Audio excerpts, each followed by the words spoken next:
Hi, friends. So pleased to have this opportunity. I was saying earlier, and I'm happy to say again, that this is a big deal for me because it's one thing to be writing, and it's another thing to actually be vocalizing. And that's a different kind of experience. So the opportunity to read out loud to you what I've written, I'm really tickled for that opportunity. I appreciate it a lot, and am very keen for your questions and comments at the end of it. So I haven't put a lot down to be reading to you because I'm very keen to hear what you have to say. So we'll just start out. What I've done is simply lifted some excerpts from the book. This is the book that we're talking about. It's called Dancing with History, and I lifted some excerpts in order to give you the flavor and some of the content of what the book includes as my memoir. There's no church of my denomination in Westchester. I decided to make that fact an opportunity to explore how various people worshiped. I didn't know any other students who were doing this, but to me, leaving my hometown was about exploring. And what could be more basic to exploration than different approaches to the meaning of life? At first, I chose where to go almost at random. Over time, I began to see that different churches had different strengths. I finally arrived at a friend's meeting. Westchester has an old Quaker tradition. The sign at the edge of town said, "Westchester welcomes thee." The Quakers' formal name was Religious Society of Friends. I say in the book because there'll be non-Quaker readers. And in Westchester, they were so quiet that for a long time they remained below my radar. I walked in not knowing what to expect. There were many people on plain benches, no pews. There was no altar or cross to focus the room. Instead, in front, there were a few risers with some people sitting on benches facing the rest of us, like a choir, but silent. No one was standing or seeming to preside. Quiet reigned. I slipped into an empty place and realized that the quiet didn't quite reign, it pervaded. As the minutes went by, noted by the ticking of an old wooden clock mounted on the wall, I shifted the metaphor again. Now it seemed like the quiet was simply there, waiting to be joined. I tried joining. An older woman on the facing bench got up and told us about a spiritual experience she had had a few days before. I looked around but saw no sign that this had stimulated anyone to follow up, to make a comment on what she'd said, or to give thanks. Instead, the quiet continued.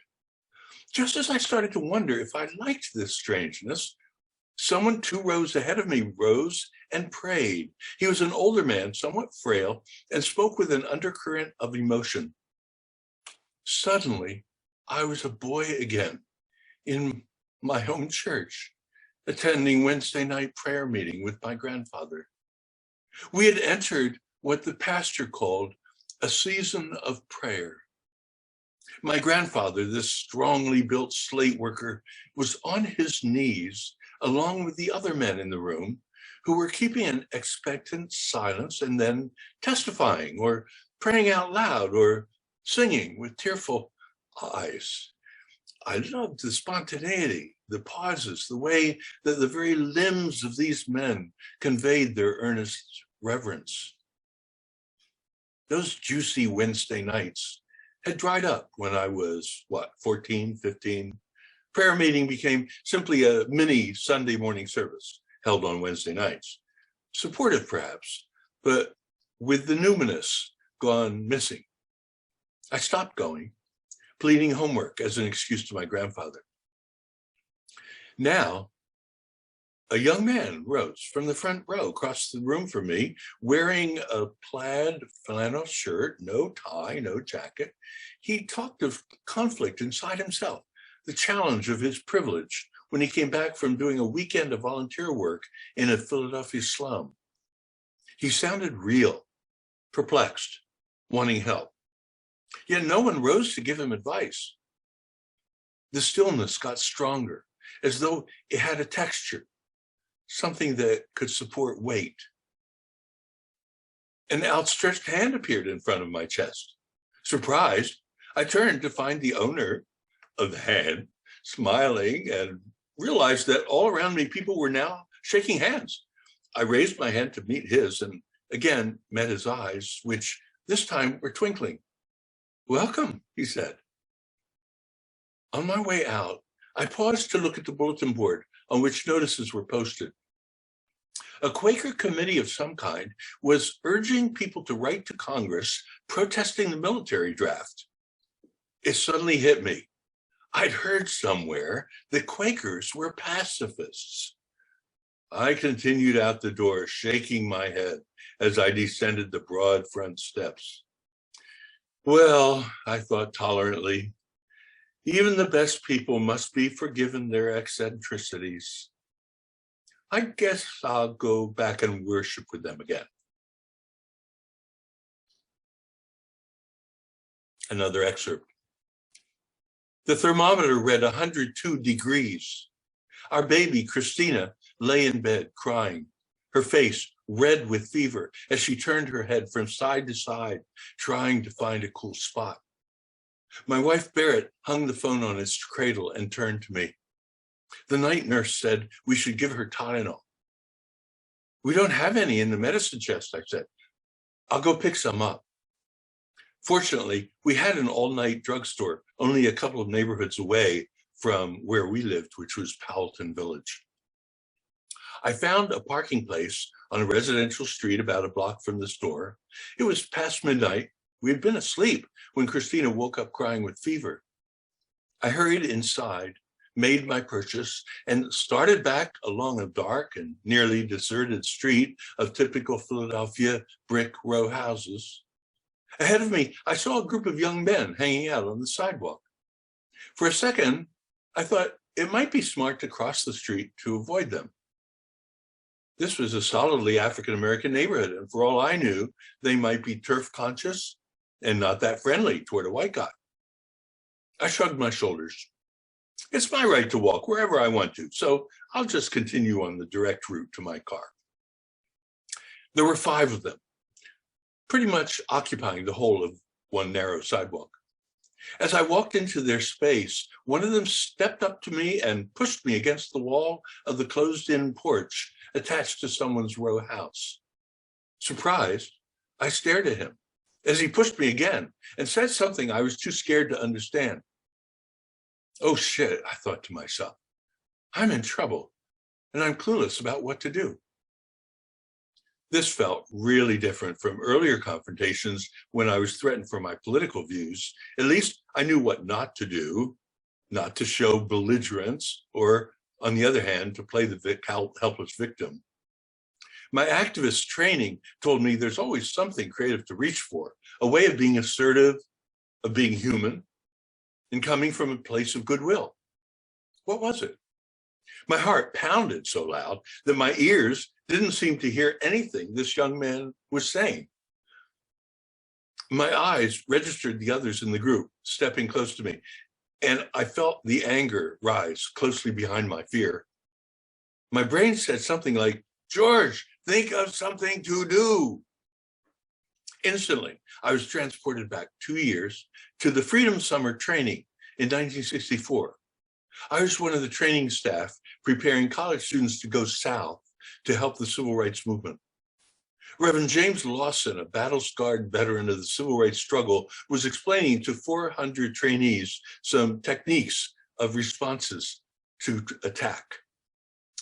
"Let me tell you about John Wesley, the English Methodist preacher," Lawson said. "He was used to being mobbed by hostile crowds and developed a technique for handling it. Wesley, first of all, threw off his hat so that the crowd could see his face and he could see everyone in the midst of the chaos. He then scanned the mob to identify the leader. Wesley believed that every mob, however disorganized, had somebody within it who was a potential leader. Once he got an intuitive sense of who that was, he forgot about everything else and put all his energy into communicating with that one person. If the shouts were too loud for him to be heard, Wesley just did eye-to-eye contact, completely focusing on this person who was, he believed and hoped, a potential leader. And every time, that person would do something to turn the mob away from beating Wesley, and if, in effect, save his life. Lawson's story was what I remembered in that split second as the men held me up against the wall. Since I didn't have any other ideas, I decided to try it out. I scanned the group of young men and, trusting my intuition, decided the leader wasn't the guy who was pushing me and getting in my face. What was that guy saying? Why were my ears not working? Only my eyes. And why were the others in the group coming in closer to me? I decided the leader was another young man who was standing back a bit with a thoughtful expression in his eyes. Channeling John Wesley, I focused my energy on him. Why are you doing this to me? I asked. I allowed my anger to show in my voice, and at the same time, held my hands out and down, palms open. I came out to get some medicine for my baby. My voice rose. She has fever. She needs the medicine. Why are you hassling me? The guy who'd taken the initiative hit me a couple of times in the shoulder, not very hard, as if mainly to get my attention. My heart went on pounding, but my backbone was straighter, and a calm was growing inside. I had a plan. I was acting. I looked more intensely at the guy I hoped was the leader. I'm a dad, I said, raising my voice some more. I'm trying to do right by my baby. She needs the medicine. I came to the drugstore over there. I motioned with my head in its direction. Why are you stopping me? I need to get home. Hey, man, said the thoughtful looking one to the guy who was pushing me. Let him go. The pushing guy turned around to address the other. Why? He got no business on our block. I suddenly realized I could hear what they were saying again. And I noticed the bodies. Something was shifting. Another guy stepped into the argument. No one was looking at me anymore. They were looking at the pushing guy and the leader. My hearing faded out again as I continued to focus on the leader. He glanced at me, then turned back to the pushing guy and said something. Somebody seemed to agree with him, judging from the body language, and a couple of them turned their backs on me. It was all about their argument now, and I started to edge away. I'm a huge white guy, and I'm pretty sure I wasn't suddenly invisible to them, standing in a small circle 3 feet away. Still, no one did anything about my continuing edging across the sidewalk into the street. Then, walking more rapidly, I headed down the center of the street to my car. My heart gradually calmed down as I drove home, praying my thanks to Jim Lawson and John Wesley and the entire tribe of Methodists, but most of all, to the guy who, whether or not he really was the leader of his friends, stepped up at an excellent time.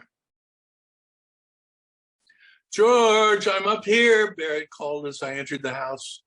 I took the stairs 2 at a time, bringing the Tylenol to Christina's bedroom, where Barrett was walking. She looked at me closely, then said, "What happened?" Barrett, don't ever let someone tell you that nonviolence training isn't useful. I have a story for you. More times would come into my life when I would have to manage violent threats and tough situations. And I did feel a level of confidence going forward because of the stories of others who came up with creative, nonviolent ways to proceed. These stories can be a guide to anyone wishing to practice nonviolence. Role-playing and training workshops is helpful too. For stories, the civil rights movement is a gold mine, easily accessed through movies and books.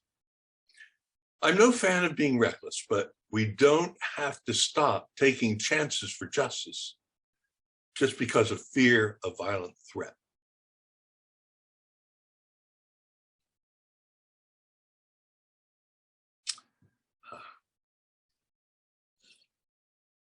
This next story is from when I was leading Philadelphia Yearly Meetings Peace Work, 1963-64. A few high school students inspired to be activists asked Friends Peace Committee for training, and youth worker Michael Yarrow agreed to organize a summer project in 1964 called Students for Nonviolence. I shared with Mike the view of longtime activist Charlie Walker that one of the most empowering activities for arousing a movement is street speaking. Mike agreed to try it out, but said I would need to sell it to the teenagers. When meeting with the high schoolers, I told them that Malcolm X developed his movement by speaking on street corners in Harlem, and that Alice Paul did the same for the women's suffrage movement in the early 1900s in Center City, Philadelphia. The teens were both scared and fascinated and agreed to try a series of street meetings.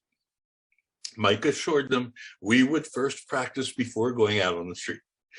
Each Tuesday and Thursday afternoon, we took a milk crate to the same spot across from City Hall, and the students took turns standing on the box and talking about Vietnam. The students knew little about Vietnam at the start of the summer, and not unlike most members of Congress, by the way.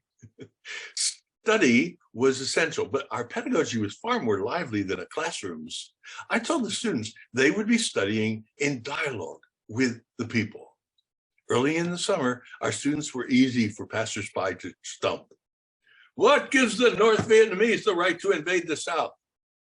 What about the Geneva Accords? Didn't the Accords give the United States the right to be there? Mike and I loved watching the students dive into scholarly books and articles to learn more and figure out their own positions on the controversies that were raised on the street corner. The mainstream mass media were of little help. As usual, in the beginnings of wars, the mass media simply parroted the government line. They later would do the same thing on Iraq. In the beginning of the series of street meetings, Mike or I broke the ice by being the first speaker. Then each of the students mounted that milk crate. Several said it was the scariest thing they had done in their lives. As I watched their power grow, I realized that street speaking was the activist equivalent of a high ropes course in Outward Bound. After a couple of weeks, students began to volunteer to be the first speaker. The students designed a leaflet to hand out that had a coupon on the bottom, and they were delighted to find an increasing number of bystanders sending in checks asking how to volunteer and telling us they were recruiting their friends to come to the street corner at the end of the day. The students realized that on the street, they encountered many people who would not go to a church basement or a union hall for a meeting on Vietnam, but would stand for an hour on the street, learning and discussing the issue with strangers. Midway through the summer, after a turn on the milk crate, I found a spot in the middle of the crowd to listen to a student take a turn. Out of the corner of my eye, I saw a hard-faced man edging closer to me. I couldn't miss the tension in his body language. When we were almost touching, he turned to face me, then looked down. I followed his eyes and saw he was holding an open knife. "I'm on leave from Nam," he said quietly. "Fuck you." I took a breath and looked deeply into his eyes. "I know you can hurt me," I said, "but first, take a minute to think about the consequences for you." He blinked, then blinked again. He slowly put the knife back in his pocket, edged his way out of the crowd, and was gone.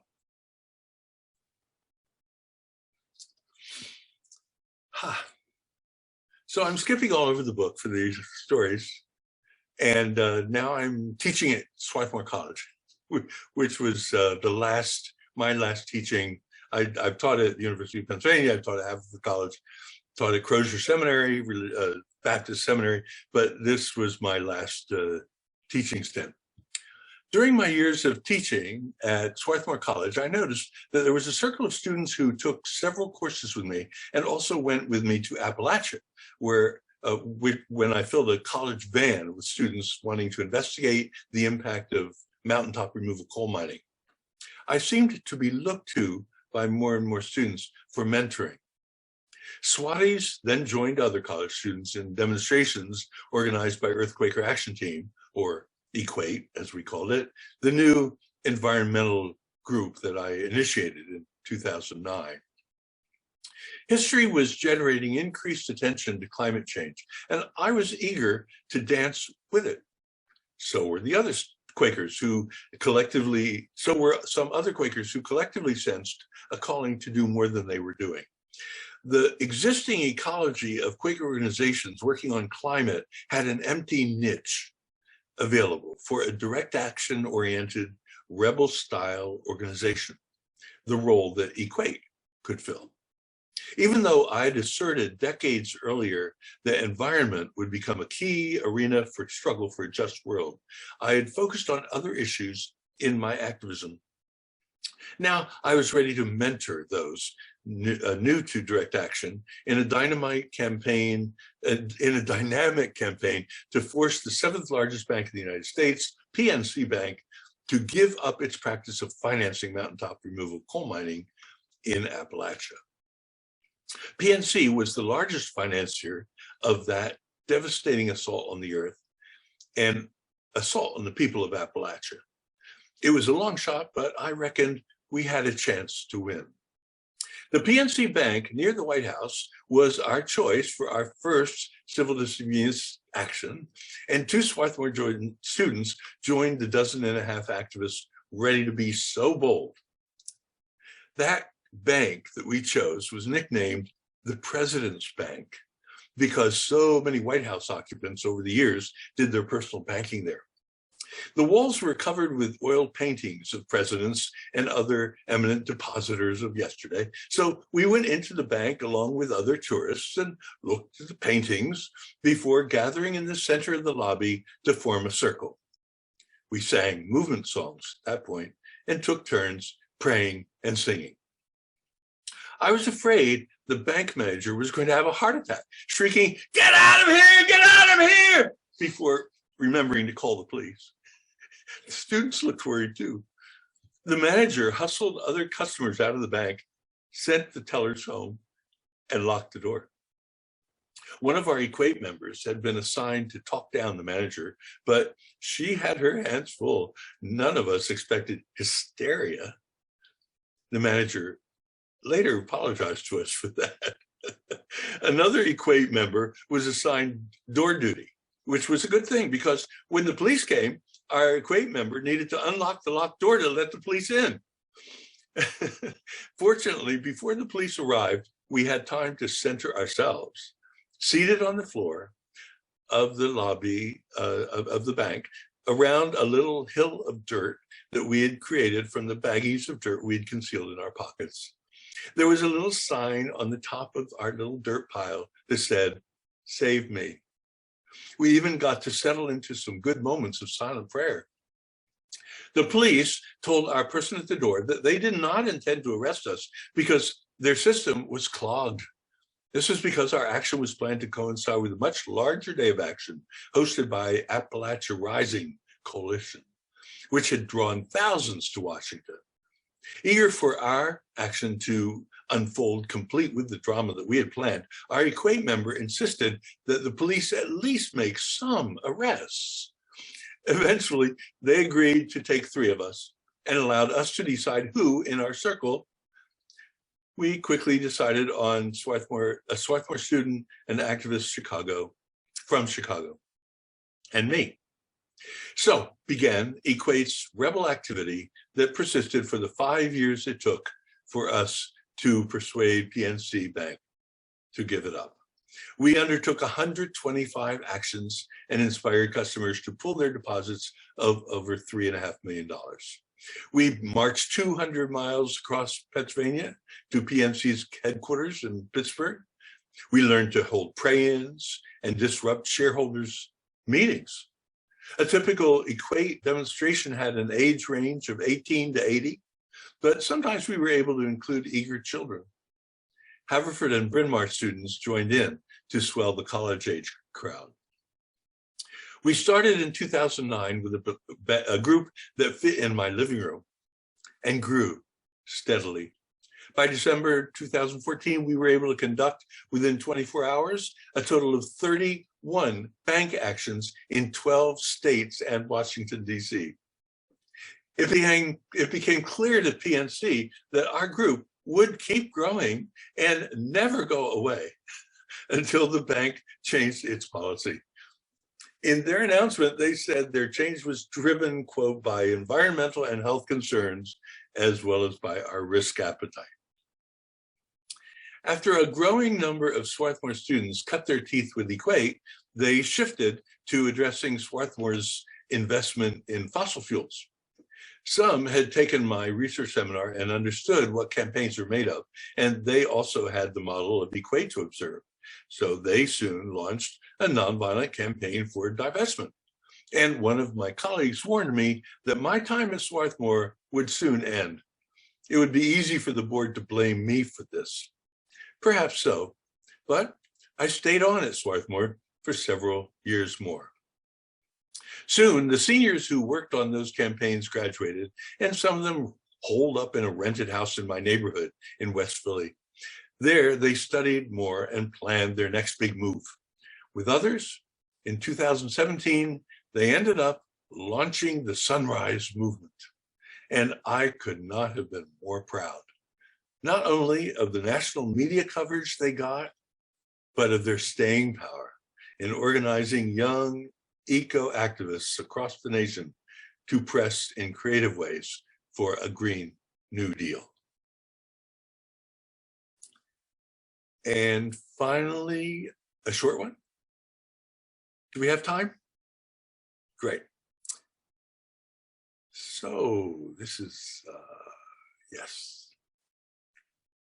Let's go to the big Pride March in Washington together in October, Johnny said in the spring of 1993 during another of our visits. He got an easy agreement from me, especially since the march would add pressure to the demand for AIDS action. The day of the march arrived, dazzling in the bright October sun. I should have brought another box of the t-shirts, Johnny said, as he surveyed the massive crowd gathering on the National Mall in Washington. Crowd estimates would put the number at 500,000, the largest national march of lesbians, gays, bisexuals, transgender people, and allies in US history. We didn't take long to sell out Johnny's t-shirts. His design was attractive. The front said, "Hi," and the back said, "Bye." Young people, especially college students, were our most frequent customers. "What do you expect?" Johnny said when I pointed out that it was mostly college students. "Young people are less likely to see the world as either or. If you don't polarize sexual choice, then you can do what comes naturally." He followed that opinion with a prolonged French kiss, long enough to allow me to let go of the fear that always came up when I was kissed by a man in public. Soon, I was more than enjoying it. We stepped apart, hands clasped. That night, Johnny and I went to a legendary gay piano bar at DuPont Circle.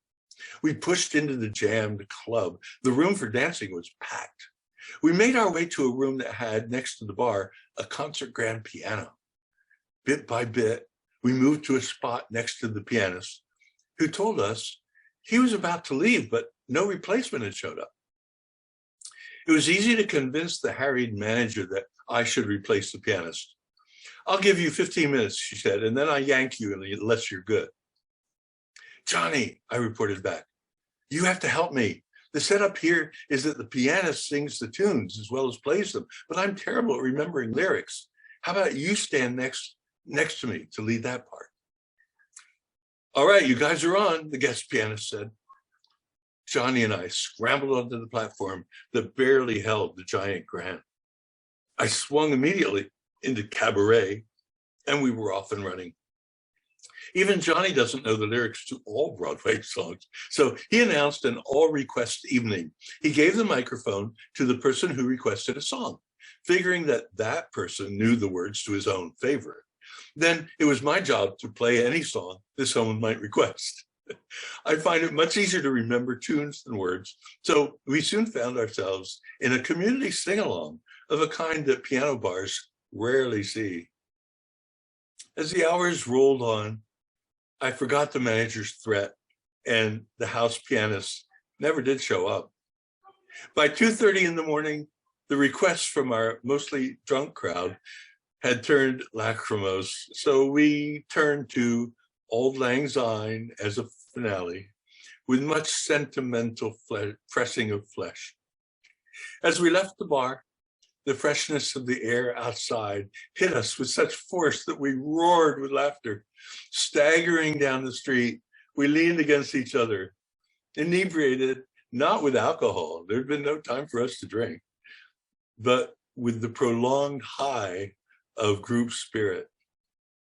Johnny and I, seamlessly working the energy to make community. This is one of my favorite ways of making love. So ended the lesson.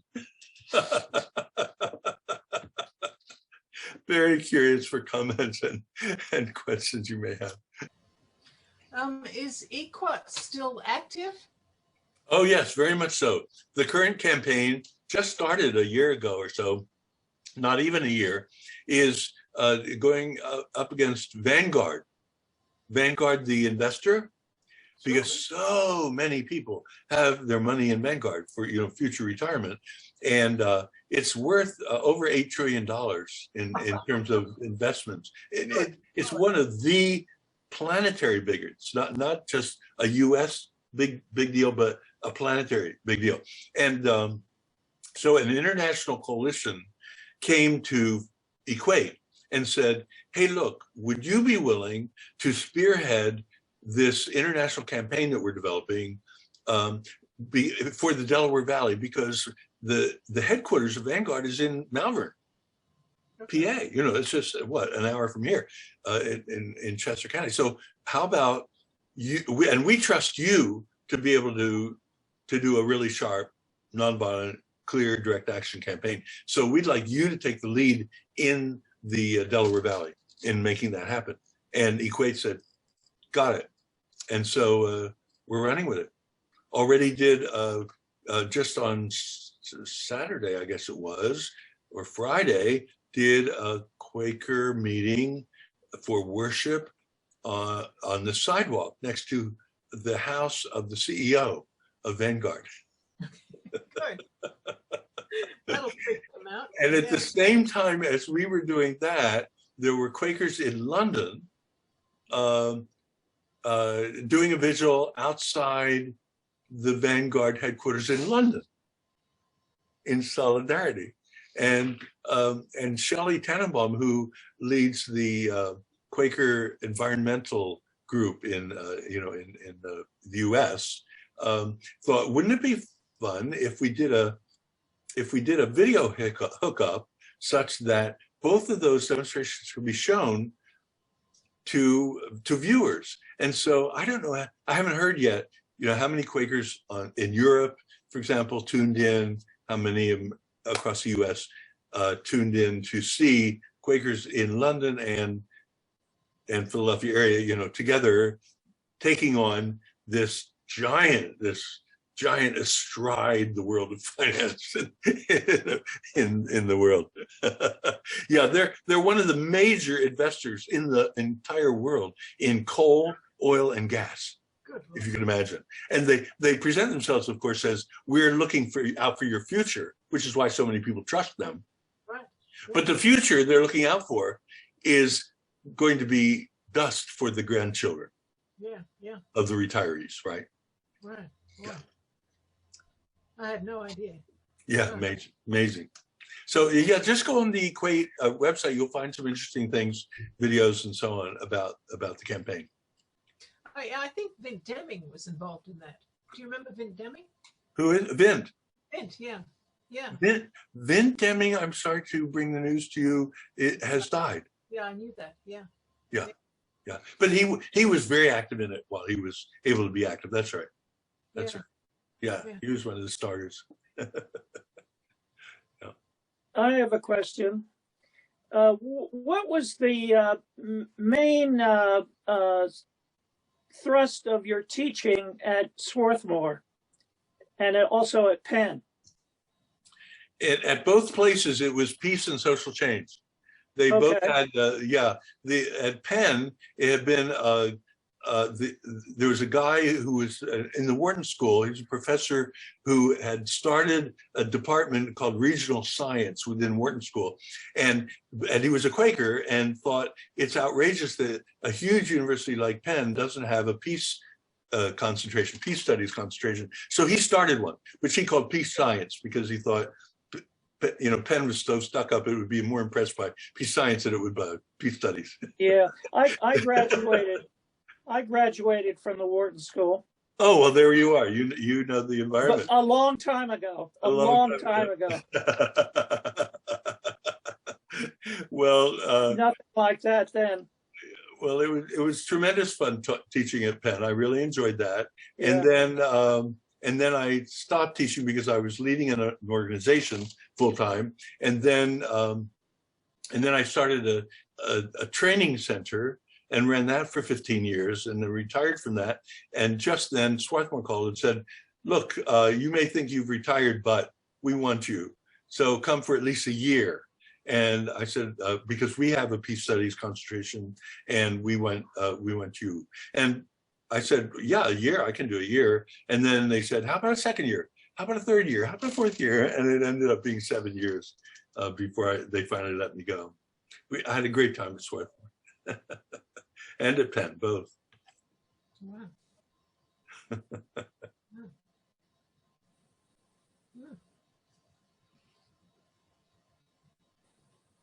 George Lois Gelfand has a sign up, and I'm in speaker mode, so I can't read it. Can you read it? No. My roommate majored in peace science at Penn in the 1980s. She was in the Army. Explanation point. That's right. That was a real plus. I knew there were a couple of students like that. I was there in the 70s. Great. Yeah, it's great. It's great. Working both sides of the street, right? Yeah.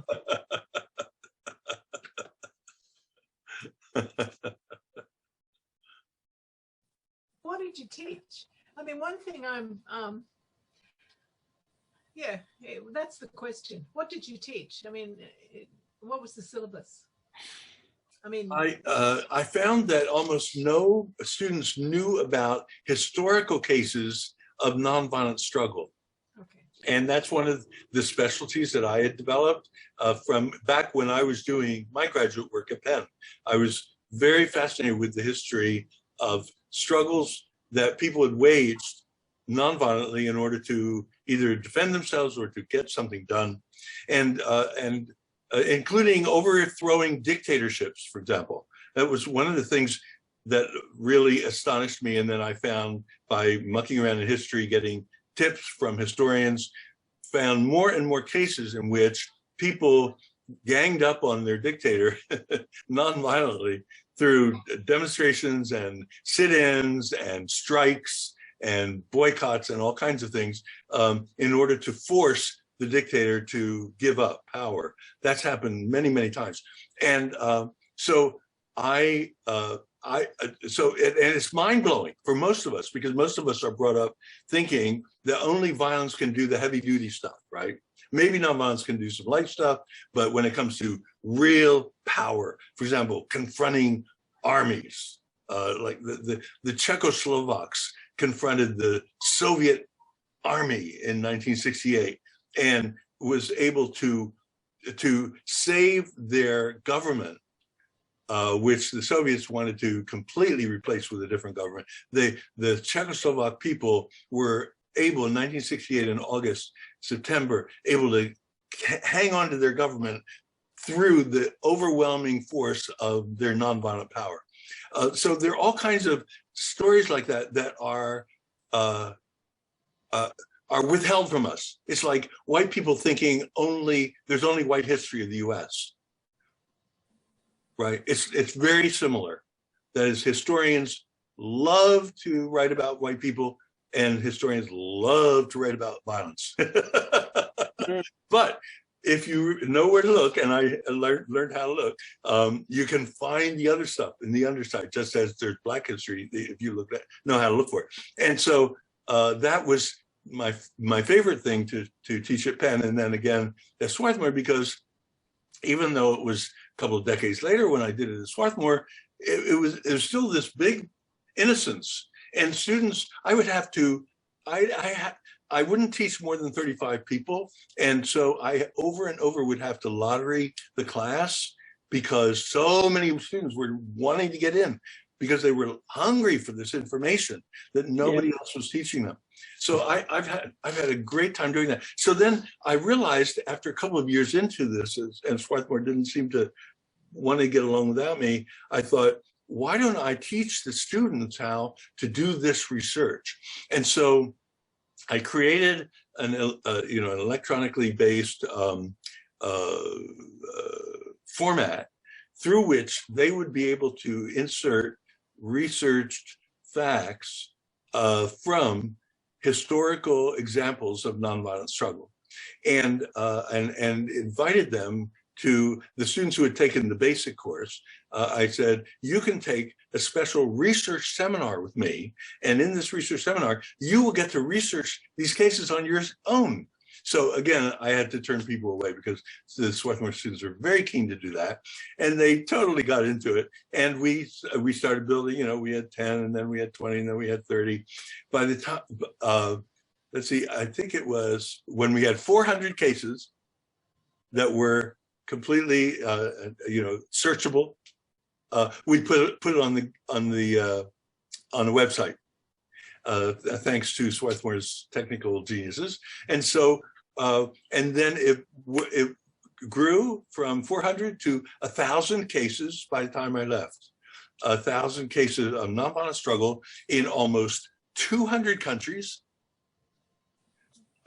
In a number of centuries. Mostly it's much easier to research the 19th and 20th, 21st century. But some people, I remember one student boldly walking into the seminar one day, looking with a smile from ear to ear and saying, guess what I found? And I said, what? He said, I found the oldest case that anyone ever found.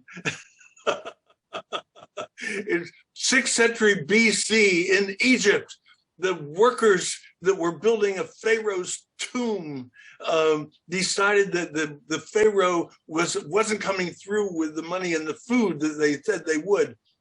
And the workers went on a nonviolent strike and refused to work on the tomb until the pharaoh came through. So it was a victory in 6th century. And it totally made his day. He went off to Columbia University grad school, but I don't know if he ever got as satisfied at Columbia as he got in that discovery. So these were, and each case that I would accept, of course, I had I have standards, and I wouldn't accept cases that were poorly done. But all the cases that I would accept that would go up on this database had to be had to have the student's name. So here were 18, 19, 20-year-olds published suddenly, right? Online.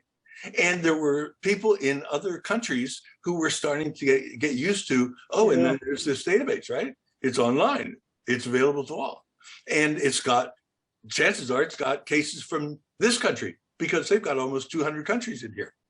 And any of you can enjoy this database tonight or tomorrow, whenever you want to look at it. Just look for Global Nonviolent Action Database. Just put in your, just Google Global Nonviolent Action Database, and it'll come right up. And by now it's grown. A colleague of mine who took it over when I left Swarthmore has added another 400 cases. And now there are 1,400 cases out of thousands and thousands. So this is unexplored history that has been kept from us by a culture that is tilted in favor of violence. And you can see the advantages of a culture being tilted toward violence, just as we can see the advantages of a culture tilted toward white people, right? Or tilted toward the rich. You know, cultures get tilted in the direction of something that's privileged. And in our country and in all countries that I know, the privilege goes to the violent side. And so it's up to us, it's up to us innovators, and very much supported by something like the peace testimony of Quakers, which says, go where no one has gone, right? Quakers coming to Pennsylvania and saying to the folks in England that they were leaving, well, you're taking a gun, aren't you? Because you're gonna, you're gonna meet these hostile, they didn't call it, I don't know what they called them then, Indians or whatever. You're gonna, you're gonna protect your family, right? And Quakers saying, no, I'm not going to take a gun to protect my family. No, no, no. Over and over and over, our peace testimony drives us to innovations that turn out to be positive for the world. And our database is one concrete example of that in action. And I can't tell you how many Swarthmore students' minds were blown by the discoveries that they, especially when a military dictator would be overthrown by nonviolent struggle. They would just talk about it for weeks and weeks. That's pretty much what's happening with the young girls in Iran at the moment, isn't it? I mean, I don't know how it's going to end, but that's what's happening. They're taking off their hijabs and cutting their hair. I mean, I hope it well, but hope so. Very, very brave, very brave. Yeah. Very brave. Very it brave. takes courage, of course. Yeah. Yeah. Yeah. Because it could go either way. You could be mowed down. I mean, that's right. That's always the threat. That's right. That's right. That's right. Yeah. Yep. It takes courage, or else it just takes bullheadedness.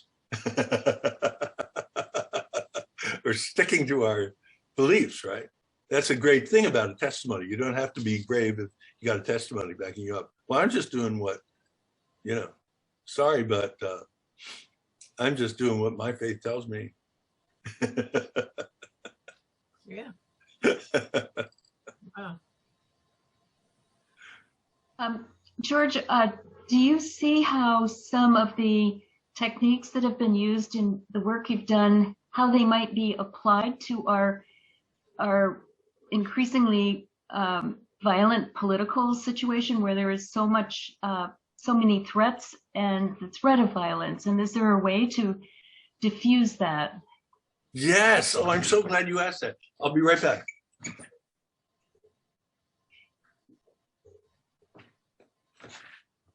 Ta-da! How we win. Can you see it? Yeah. How we win. 2018. I was so disappointed that I couldn't fully let people know about this book because of COVID. COVID got in the way of doing a national book tour, and took a lot of wind out of a lot of sails, actually. So it was really hard to get the word out. But nevertheless, this book has done pretty well, especially among younger activists. How we win. It's about how to deal with the polarization that we're experiencing, because we were already experiencing it then, but of course it keeps getting more and more dramatic and more destructive. But it's a kind of manual. It's a kind of manual. My first book was a manual written for the civil rights movement called A Manual for Direct Action. Marty Oppenheimer and I were Penn graduate students together when we wrote that, because we realized that Black leadership of the movement was way too busy to be able to write a manual, but it would be handy to have a manual. So we wrote that, and that got to be used widely in the civil rights movement. But that's, of course, old hat now. And so I thought, well, we need a new manual for what to do. And so that's what this is. Thanks for that question. I love the publisher of the memoir, Seven Stories Press, has generously agreed that I can take a bunch of these along as well on my book tour, and be pushing it at the same time, because it's from a different publisher. It's Melville House, and they could have been, no, we only want you to peddle our book, but they realize, wait a minute, the country's in a kind of condition where it definitely needs a manual for how to get ourselves out of this mess.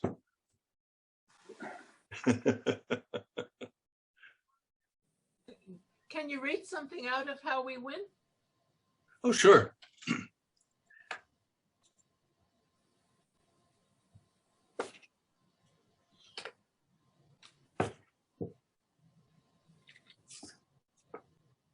Oh my. So many choices. Whoa.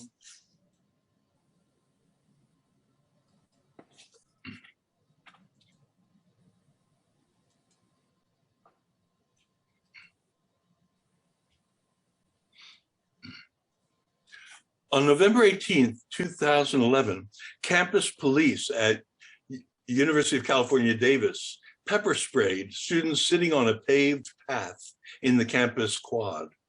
The students were acting in solidarity with the growing national Occupy movement and joining with students on other University of California campuses to protest a dramatic jump in tuition that coincided with the firing of professors and campus workers and pay raises for the administrators. Videos showed police in riot gear beating the nonviolent protesters with batons and dragging two of them by the hair, as well as prolonged pepper spraying. The videos of the police brutality electrified the nation, woke up uncounted potential allies who until then had been asleep, and energized the movement. The paradox of repression is what sociologists call this dynamic. It happens when the brutality that's intended to stop a movement instead gives it energy and strength. Another famous example was the police assault on Occupy Wall Street participants walking across the Brooklyn Bridge in 2011. The attack aroused a tidal wave of support in New York for Occupy. As your campaign grows, there is a chance it will encounter pushback and even physical attacks. If your campaign is part of a larger movement, that likelihood may increase. Another factor that may increase the probability of physical violence is race and other identity markers like LGBTQ. Some readers who act in groups that occupy the moral high ground often think it's unlikely they will face attacks. I find this about Quakers, for example. A lot of Quakers think, oh, well, we can have our vigils and nobody's going to attack us because we're so obviously goody two-shoes. It is true that governments may be careful to keep a tight rein on police in that context, but they may nevertheless allow freelancers to intervene for them. Convenient, right? Interfaith leaders were among those endangered in Charlottesville, Virginia, when university, city, and state authorities failed to take responsibility and head off the violence a group of white supremacists planned. 3 died and over 30 were injured. As the New York Times wrote of the incident, quote, the police badly mishandled white supremacist rallies in Charlottesville, Virginia in August 2017, failing to give officers needed training, failing to give them gear and marching orders, remaining passive as bloody clashes between protesters and counter-protesters raged around them, and so on. It goes on and talks about how it's wrong to make the assumption that you will never be attacked. That's one reason why in my memoir, I include stories about me getting attacked. I think at another point I tell about a group of young men who were very unhappy with the peace position at a particular moment in time, caught me leaving to go to the train after the demonstration broke up, caught me and jumped me and beat me up.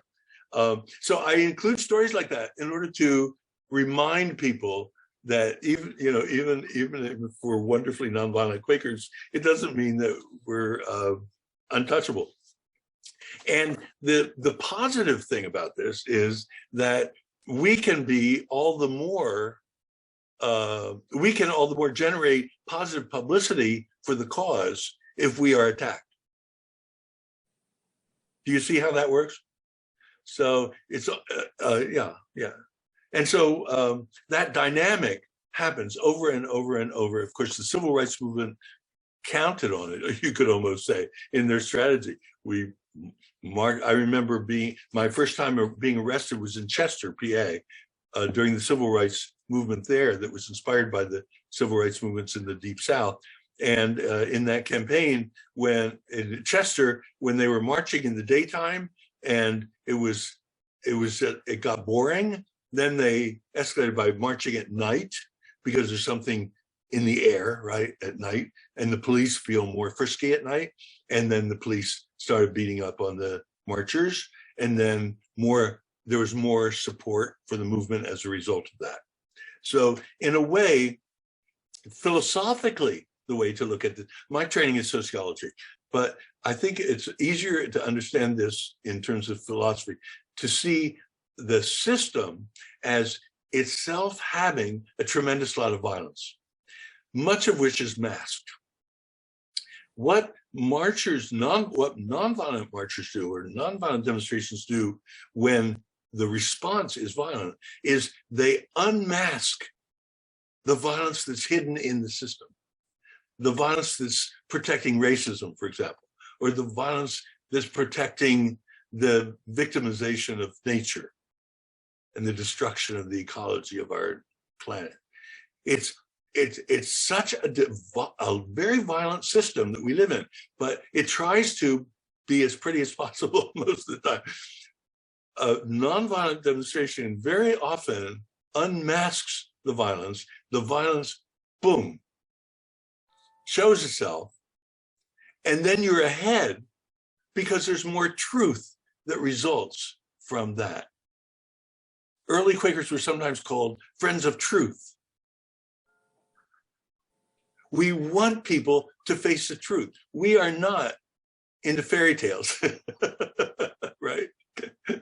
And one of the things that I was brought up a fundamentalist, an evangelical fundamentalist, and we were so full of Bible stories and stuff. And I felt, although I was inspired by the Bible stories, I also thought there's something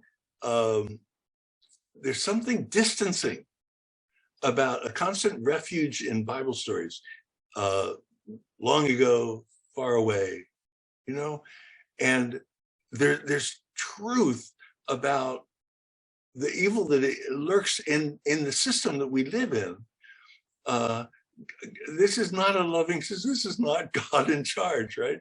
And there's a truth that is too often not exposed, and that people would like to be unaware of, prefer to be unaware of, like white people's dominance. We prefer to be unaware of that. And so it's necessary.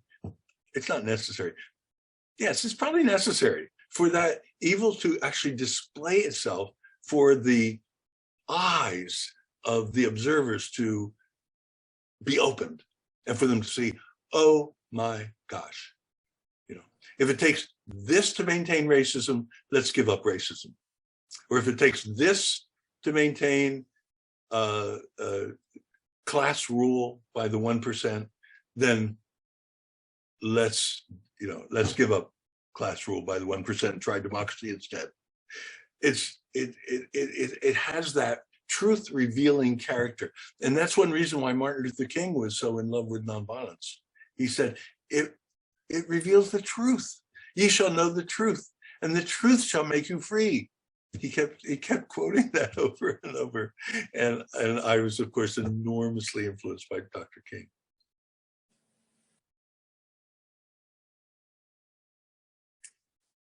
Yeah, amazing. So lucky. I'm 85, and I tell my young friends, I am so glad I've lived to see this day. And they say, what? This is an awful day. And I said, oh, I grant you, there's plenty of bad news. I mean, I cry. My family will tell you I sometimes cry over the morning newspapers. I'm sitting there eating my cereal. I cry because the news is so hard. There's so much pain. And it is also a day when so much truth is getting revealed. And without truth, we can't be free.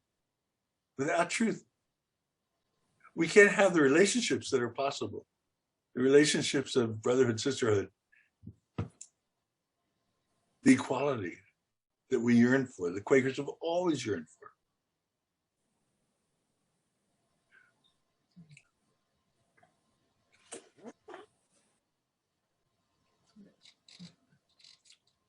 I wish I could read that. Do you think that internet bubbles make it harder to gain support? Oh, yes, I do. Because not everyone will see what's happening. That's right. That's right. I quite agree.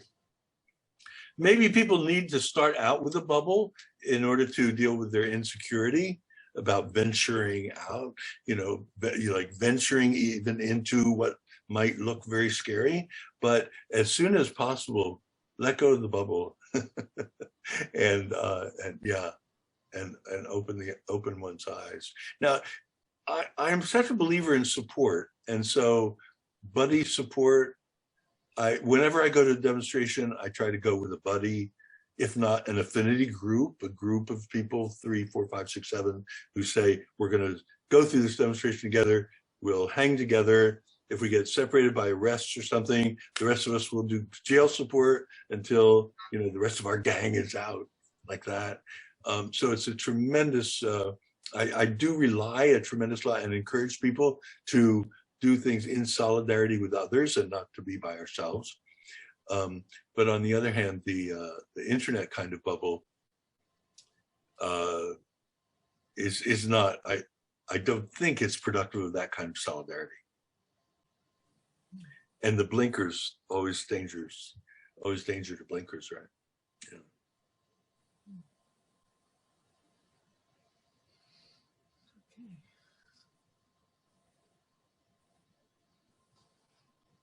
Okay. Well, this has been a treat. Does anyone else here have a question? Well, I have good news. The official launch of the book is November 15th, and the Free Library has stepped forward and said, we want to sponsor the national launch of this book. And so up on the Parkway, and the center of the Free Library system, will be on November 15th at 7:30 to 8:30 in an auditorium. There will be an official national launch. And the national director of the Sunrise Movement, probably a lot of you have heard of the Sunrise Movement, this amazing youth movement that has been doing such a great job on environmental issues, Green New Deal. They're the ones who pushed the Green New Deal and so on. Well, the national director of that is coming from Boston, where she's based, to Philadelphia in order to preside over this national launch. So I'm very much hoping there'll be lots of Quakers there. And one of the school that my meeting, Central Philly, and your meeting co-sponsor, the Friends Select School, the choir of that school is going to be there, and it's going to sing as part of the national launch for the book. So we can go and be very proud of our teenagers. And they are practicing now. They want to do their very best, and they're practicing their choir director's own harmonization of "We Shall Overcome," the great civil rights hymn. And so they're gonna. So I'll just cry in front of everybody before we even get started, because they're going to start the program, and I can't handle that song without crying. But anyway, because it's just so full of memories for me. But anyway, that's what they're going to do. They're going to sing "We Shall Overcome," whether I cry or not. And you would be so welcome to be proud of your teenagers and boost the national launch of the book, November 15th. Well, again, thank you. Are there any more questions for George? We all thank you. It was very stimulating. Thank you very much. And November 15th. Okay, I'll be there. Awesome. Awesome. Thank you so much for that. That's great. Thank you. Thank you for this chance. It means a lot.